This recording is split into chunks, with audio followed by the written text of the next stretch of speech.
Assalamualaikum warahmatullahi wabarakatuh. Alhamdulillah wassalatu wassalamu ala Rasulillah wala haula wala quwata illa billah. Rabbi shrah li sadri wa yassir li amri wahlul 'uqdatam min lisani yafqahu qawli. Amma ba'd. Al-mukarramun, para alim, para ulama yang kami hormati, pemirsa peserta pengajian online Yayasan Darussalam yang dirahmati Allah Subhanahu wa taala. Alhamdulillah kita masih dipertemukan oleh Allah Subhanahu wa taala dalam kajian rutin kita kali ini, yang insya Allah kita akan membahas tentang kitab Riyadhus Shalihin bab yang kedua, yaitu bab tentang taubat. Kaum muslimin rahimakumullah, taubat itu adalah salah satu jalan kita mendekat kepada Allah Subhanahu wa taala setelah kita melakukan kemaksiatan ataupun melanggar aturan Allah Subhanahu wa taala. Kita hendaknya lah melakukan taubat. Tapi pelanggaran kita kepada ajaran-ajaran Allah Subhanahu wa taala dan Rasulnya itu belum tentu kita mengetahuinya. Kita belum tentu merasa bahwa kita melanggar aturan Allah Subhanahu wa taala. Kita belum tentu merasa salah, belum tentu merasa melaksanakan kemaksiatan di sisi Allah dan Rasulnya. Karena itu kita senantiasa diperintahkan oleh Allah dan Rasulnya untuk senantiasa bertaubat setiap hari, bertobat setiap waktu, baik dari sesuatu kesalahan yang kita ketahui maupun yang tidak ketahui. Ma'asyiral muslimin rahimakumullah,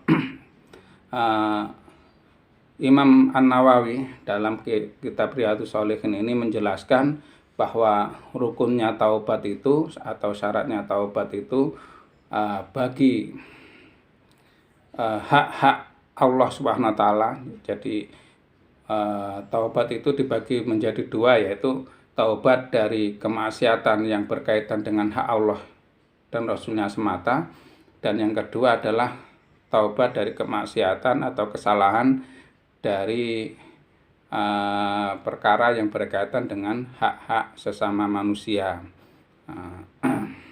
Untuk yang pertama, taubat itu syaratnya cuma 3, ya. Yaitu yang pertama adalah menghentikan kemaksiatan, berhenti dari kemaksiatan. Yang kedua syaratnya adalah merasa menyesal, jadi berhenti dari kemaksiatan disertai penyesalan dalam diri, kemudian diikuti tekad azam yang kuat untuk tidak melakukan kemaksiatan itu di masa yang akan datang. Nah, ini adalah 3 syarat dalam taubat yang berkaitan dengan hubungan kepada Allah dan Rasulnya. Misalnya ya bagi orang yang sebelumnya malas sholat, kemudian dia bertaubat dari meninggalkan sholat itu, maka taubatnya adalah yang pertama menghentikan dari kemaksiatan itu. Ya, artinya ketika taubat ya tidak pernah meninggalkan sholat. Kemudian juga ada penyesalan, menyesal bahwa kenapa dia sebelumnya malas melakukan sholat. Kemudian yang ketiga adalah tekad untuk senantiasa melaksanakan sholat dan meninggalkan kemaksiatan yang berupa tidak melakukan sholat itu. Ini kalau berkaitan dengan hak Allah dan Rasulnya. Artinya yang ini berkaitan dengan ubudiyah ibadah, misalnya sholat, puasa, zakat, dan seterusnya. Kemudian yang kedua yang berkaitan dengan hak-hak manusia, hak sesama manusia, baik muslim maupun muslim, hak terhadap tetangga atau ya kemaksiatan yang berkaitan dengan sesama itu tidak cukup dengan 3 perkara itu atau 3 syarat itu, tapi Imam Nawawi dan para ulama menambahkan 1 lagi syarat, yaitu syaratnya adalah bahwa orang tersebut yang bertobat itu harus mengembalikan hak orang yang yang dimaksiati atau kesalahan-kesalahan yang berkaitan dengan orang tersebut. Kalau berkaitan dengan harta benda maka harus dikembalikan. Ketika berkaitan dengan sikap maka juga harus meminta maaf dan seterusnya. Ini adalah syarat keempat bagi kemaksiatan yang berkaitan dengan sesama manusia. Jadi kemaksiatan terhadap sesama manusia itu juga sangat penting untuk ditaubati, dan syaratnya lebih berat daripada kesalahan kemaksiatan kita kepada Allah Subhanahu wa taala. Ma'asyiral muslimin, jamaah pengajian Yayasan Darussalam yang dirahmati Allah Subhanahu wa taala. Selanjutnya Imam An-Nawawi menyampaikan dalam bab ini ada sekitar 12 hadis ya. Yang mana 12 hadis itu berisi banyak hal, ada yang pendek dan ada yang panjang. Hadis yang pertama dan yang kedua berkaitan dengan perintah Allah Subhanahu wa taala kepada kita untuk senantiasa bertaubat. Dan contoh Rasulullah SAW memberikan contoh kepada kita tentang taubat itu. Abu Hurairah meriwayatkan bahwa Rasulullah SAW berkata, "Wallahi inni la astaghfirullah." Wallahi, demi Allah, ini sesungguhnya saya Nabi Muhammad la astaghfirullah, saya sungguh beristighfar, memohon ampun kepada Allah, wa atubu ilaihi, dan bertaubat kepadanya, fil yaum, dalam satu hari, aksar min sab'ina marrah, lebih dari 70 kali. Ini hadis riwayat Bukhari. Dalam hadis riwayat Muslim, Al-Aghar bin Yasar Al-Muzani meriwayatkan hampir sama redaksinya, tapi jumlahnya berbeda. Fil yaum mi'ata marrah, dalam satu hari 100 kali. Hadirin kaum muslimin rahimakumullah, penyebutan istighfar yang jumlahnya dalam hadis yang pertama riwayat Bukhari itu 70 kali, lebih daripada 70 kali, aksar min sab'ina marrah. Sementara kalau menurut dalam riwayat Muslim disebutkan secara pasti 100 kali. Tapi ulama sepakat bahwa jumlah nominal itu bukan pembatasan. Bukan pembatasan harus 70 kali atau 100 kali, tapi itu kaum muslimin, para ulama mengatakan bahwa Rasulullah saja yang dosa-dosanya sudah diampuni oleh Allah Subhanahu wa taala, menjadi manusia terkemuka, menjadi manusia yang paling dikasih oleh Allah Subhanahu wa taala, terdekat kepada Allah, itu taubatnya sampai setiap hari itu antara 70 sampai 100 kali. Nah, bagaimana dengan kita kaum muslimin yang belum dijamin oleh Allah Subhanahu wa taala, belum belum mendapatkan stempel nasib kita di akhirat, dan dosa-dosa kita lebih banyak, ibadahnya tidak seperti Rasulullah, penjagaannya tidak seperti itu, maka kita seharusnya taubatnya, istighfarnya lebih banyak dalam setiap hari. Kaum muslimin rahimakumullah, berikutnya Imam An-Nawawi dalam kitab Riyadhus Shalihin menyampaikan hadis dalam riwayat juga dari Abi Hamzah Anas bin Malik meriwayatkan bahwa Allah itu lebih senang atau lebih suka dari taubatnya seorang muslim. Jadi Allah menyukai taubatnya seorang muslim, kesukaannya itu melebihi orang yang kehilangan harta bendanya yang sangat berharga. Bahkan dalam riwayat Imam Muslim mengatakan bahwa Allah asyadu farhan bi taubati abdihi hina yatubu ilaihi min ahadikum kana ala rahilati bi atifala.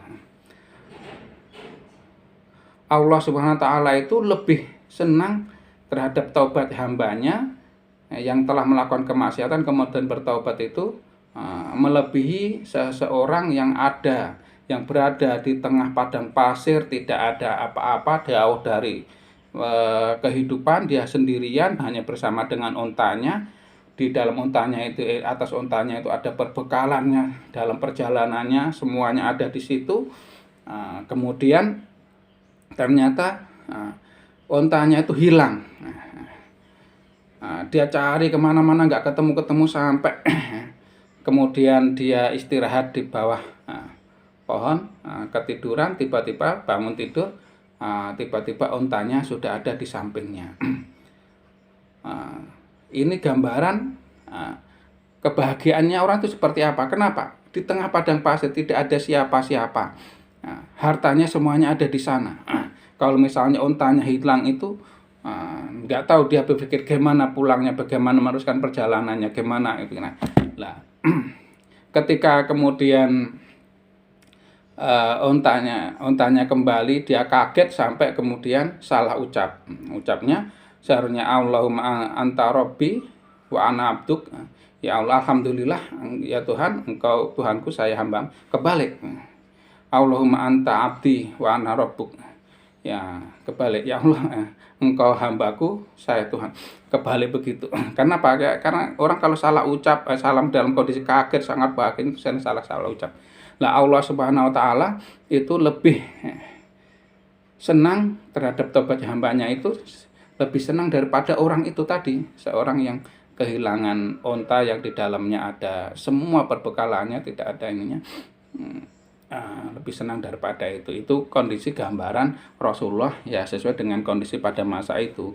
Kalau kita gambarkan dengan sekarang, ya ada orang dalam perjalanan, apakah di tengah hutan yang tidak ada siapa-siapa itu sebenarnya kan, kemudian atau di mana begitu yang tidak mungkin ada, ya artinya secara logika tidak ada pertolongan, kemudian semua hartanya hilang dan dia tidak punya apa-apa, tiba-tiba kemudian hartanya kembali. Ini gambaran Allah Subhanahu wa taala yang sangat senang hambanya itu bertobat. Jadi kaum muslimin rahimakumullah, sebaik-baik manusia itu bukan orang yang tidak pernah berbuat salah, tapi sebaik-baik manusia itu adalah orang yang pernah berbuat salah kemudian bertaubat, taubatannya nasuha, dan itu lebih disukai oleh Allah Subhanahu wa taala, karena memang manusia ini adalah tempatnya kesalahan. Allah Subhanahu wa taala tidak menuntut kita untuk tidak pernah berbuat salah, tapi menuntut kita bagaimana ketika kita berbuat salah kemudian kita bertaubat, berazam untuk meninggalkan kemaksiatan itu tidak pernah diulangi kembali. Ma'asyiral muslimin rahimakumullah. Kemudian Allah Subhanahu wa taala juga ini gambaran bahwa Allah Subhanahu wa taala itu sangat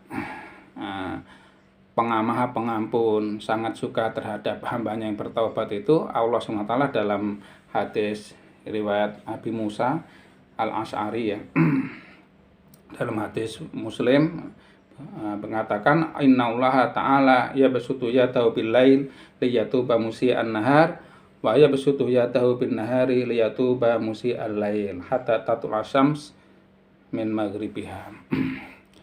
Allah Subhanahu wa taala, menurut hadis ini, Allah Subhanahu wa taala setiap malam itu membentangkan tangannya untuk menerima taubat atau mengampuni orang yang melakukan kesalahan di siang hari. Dan setiap siang hari selalu membentangkan tangannya untuk menerima atau mengampuni hambanya yang melakukan kesalahan di malam hari.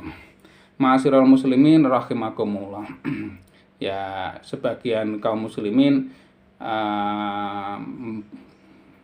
bertentangan dalam masalah tangannya Allah Subhanahu wa taala ini, apakah diartikan seperti tangannya Allah seperti itu atau itu sebagai kiasan. Nah, ini ya terjadi perbedaan pandangan di antara ulama, antara Asy'ariyah misalnya dan Salafiyah. Ya, kita tidak perlu membahas itu secara mendalam. Yang penting bahwa Allah Subhanahu wa taala itu selalu menerima taubat hambanya, selalu menunggu taubatnya orang yang melakukan kesalahan di malam hari, maka taubatnya di siang hari, di situ diampuni Allah Subhanahu wa taala. Kalau melakukan kemaksiatannya di siang hari, sorenya atau malamnya taubat, dan di situ Allah menerima taubatnya di malam hari. Ini hadis yang kita tidak membahas tentang ya tangan Allah itu seperti apa atau bagaimana kiasan atau tidak, itu ada di ranah yang tersendiri yang perlu kita kalau mau mengkaji itu ya perlu waktu yang sangat panjang. Kaum muslimin rahimakumullah, ya berikutnya yang akan kami sampaikan dalam bab taubat ini yang kita baca ya dalam hadis ini, ya tidak akan semuanya kita pilih. Betapa pemurahnya Allah Subhanahu wa Ta'ala itu, Imam An-Nawawi menyampaikan atau menukilkan hadis yang diriwayatkan oleh Tirmidzi dan lainnya yang mengatakan, Imam At-Tirmidzi mengatakan ini hadis hasan sahih. Hadis ini meriwayatkan tentang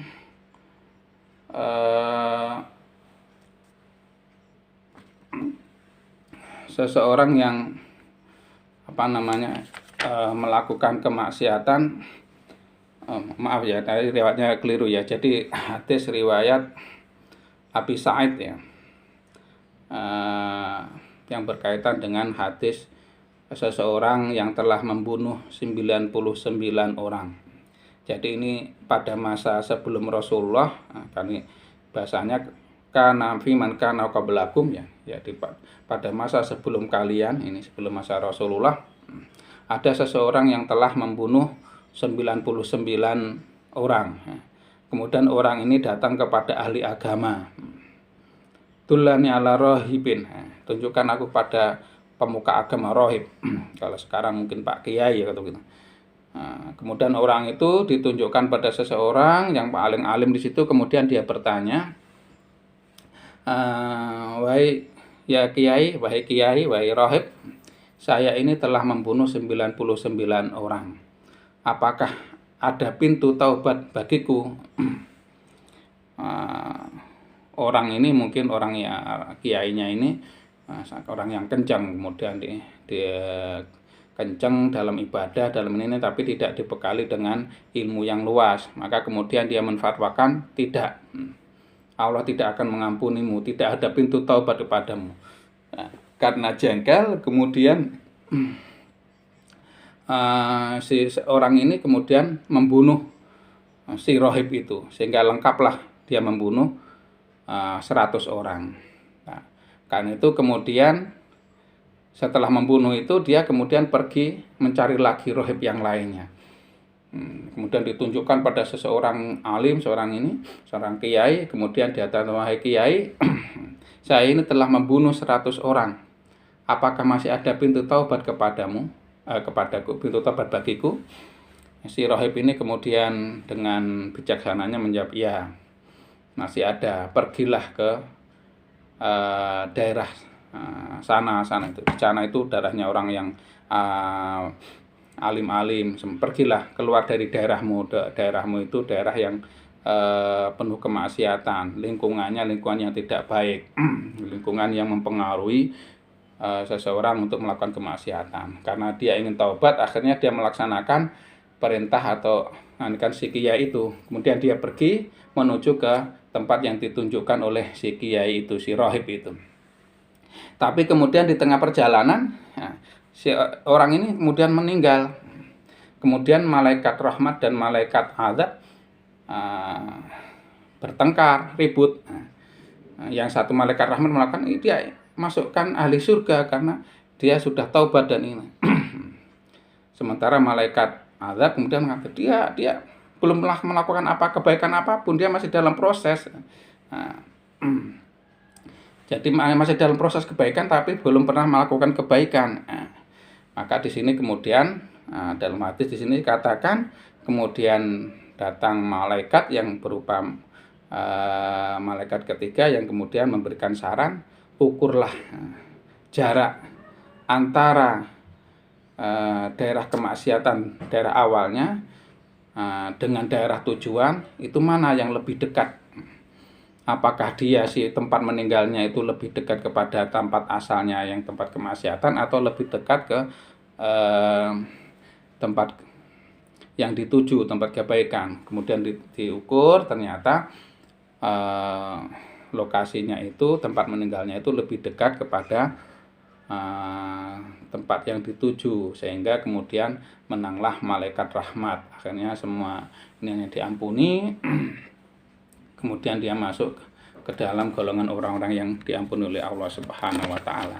Kaum muslimin rahimakumullah, itu gambaran ya bagaimana orang yang sudah membunuh 99 kali diampuni oleh Allah Subhanahu wa taala. Bagaimana kemudian dalam hadis berikutnya juga kisahnya orang yang berzina.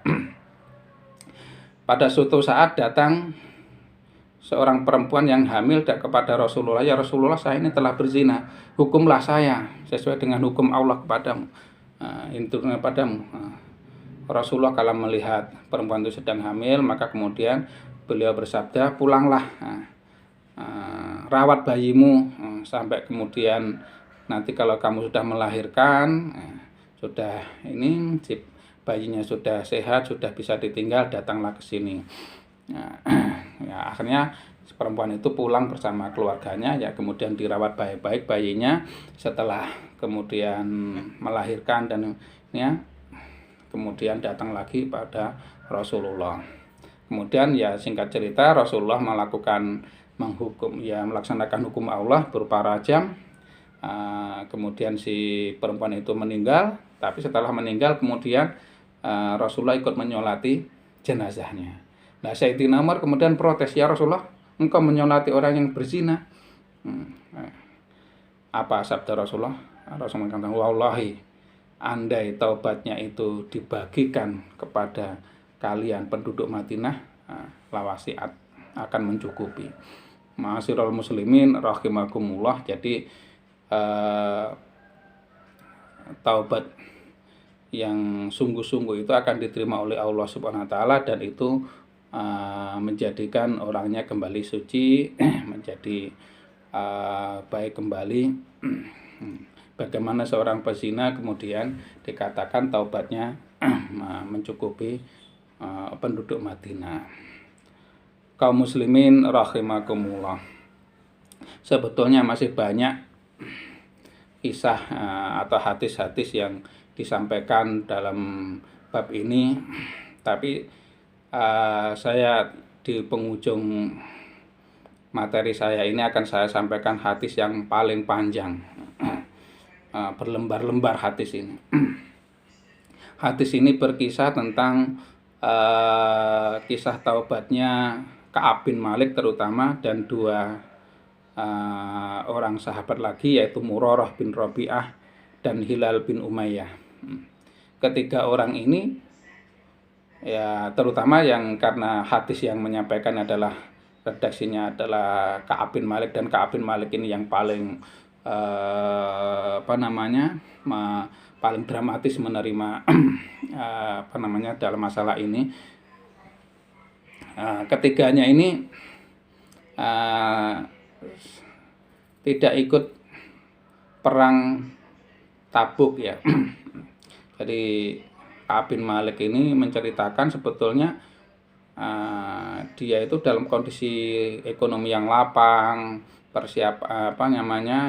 harta benda dan kesiapannya sehat dan ininya, tapi nggak tahu kenapa kok kemudian dia tertinggal dari kaum muslimin, tidak ikut berperang dalam perang Tabuk. Mungkin karena pada perang Tabuk itu jaraknya sangat jauh dan terjadi peperangan pada saat musim panasnya luar biasa, mungkin ada timbul kemalasan itu. Sampai kemudian ketika Rasulullah pulang ke Madinah, banyak ya orang-orang kaum muslimin yang tidak ikut berperang, terutama orang-orang sudah tua, orang yang sakit dan ininya, pada minta uzur, atau juga termasuk orang-orang munafik yang malas-malas itu selalu minta uzur pada Allah, pada Rasulullah, dan diampuni. Lah, Ka'ab bin Malik ini kemudian ketika ditanya kenapa tidak ikut berperang, ya beliau jujur ya mengatakan tidak ada alasan sebetulnya. Dan karena tidak ada alasan itu, maka kemudian Rasulullah menetapkan ya tunggulah keputusan Allah seperti apa. Dan kemudian jawaban itu diikuti oleh dua sahabat yang lain, yaitu Murarah bin Rabi'ah dan Hilal bin Umayyah. Karena konsekuensi dari kejujuran itu tidak ikut berperang tanpa alasan yang dibenarkan. Kemudian Ka'ab bin Malik itu mendapat perlakuan yang luar biasa dari Rasulullah dan kaum muslimin, yaitu cara Jawanya itu disatru, diisolasi. Kalau sekarang sedang musim isolasi karena COVID dan ininya. Tapi isolasinya Ka'ab bin Malik dan kawan-kawan ini sungguh luar biasa. Kaum muslimin dilarang berkumpul, dilarang bergaul dengan Ka'ab bin Malik dan dua orang lainnya itu selama 50 hari. Dan luar biasanya lagi, setelah dalam 50 hari itu 40 harinya, pada hari ke-40 istri-istrinya juga disuruh tidak boleh bergaul.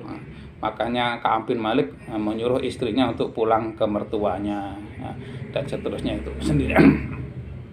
Ya, bagaimana perasaan orang diisolasi ketika menyapa orang tidak pernah dijawab, assalamualaikum gitu tidak ada jawaban. Kemudian tanya orang-orang yang dulu terdekat juga tidak menjauh, dan ini semuanya bukan 2 minggu, bukan 1 pekan, 2 pekan, tapi di sini adalah 50 hari. Jadi luar biasanya. Dan kemudian pada hari yang ke-50 itu kemudian datanglah kabar gembira dari Allah Subhanahu wa taala pada habis sholat subuh, bahwa ketiganya ini diampuni oleh Allah Subhanahu wa taala, yaitu di turunnya surat At-Taubah ayat 117 sampai 118. Monggo yang punya kesempatan nanti bisa dilihat ayat itu dan dibaca asbabun nuzulnya. Nah, itu sama dengan hadis yang dipaparkan oleh Imam An-Nawawi dalam kitab Riyadhus Shalihin. Kalau dibaca sangat panjang hadisnya. Jadi ini kisah taubatnya, ya, orang mencari taubat yang sangat luar biasa Ka'ab bin Malik. Belum lagi dalam masa yang dia dalam kondisi psikologisnya yang dijauhi oleh orang-orang, dia kemudian datang utusan penguasa dari Ghassan. Penguasa dari Ghassan ini merayu, Ka'ab, kamu itu kan disatru, dibiarkan oleh kaummu. Ikut saya aja, di sana akan saya beri pangkat, kedudukan, beri harta yang ininya. Ini karena Ka'ab bin Malik juga salah seorang pemuka kaum muslimin pada masa itu, salah satu sahabat yang terkemuka. Tapi Ka'ab bin Malik tidak mau menerima itu sebagai bukti kesetiaan beliau pada Rasulullah dan pada Allah dan kepada Islam. Karena itulah kemudian beliau taubatnya diterima oleh Allah SWT, bukan bahkan diabadikan dalam Al-Qur'an, ya, turunnya pengampunan itu bukan dari Rasulullah tapi dari Allah SWT langsung, yaitu dalam surat At-Taubah ayat 118. Ma'asyiral muslimin rahimakumullah, demikian ya yang bisa kami sampaikan dalam kajian kitab Riyadhus Shalihin pada kali ini. Ya, mudah-mudahan apa yang kami sampaikan dalam kitab ini menjadi inspirasi, menjadi penyemangat kita untuk senantiasa menjalankan perintah Allah SWT. Ada harapan-harapan untuk Allah itu menerima taubat kita dari kesalahan-kesalahan yang kita lakukan, dan menjadikan kita senantiasa mengakui, senantiasa mendekat pada Allah SWT, dan mudah-mudahan kita tetap istiqomah dalam jalan ini, dan mudah-mudahan Allah senantiasa meridhai kita, meringankan langkah-langkah kita sampai nanti kita bertemu pada Allah SWT dalam kondisi kita yang terbaik. Amin ya rabbal alamin. Ihdinas siratal mustaqim. Wassalamualaikum warahmatullahi wabarakatuh.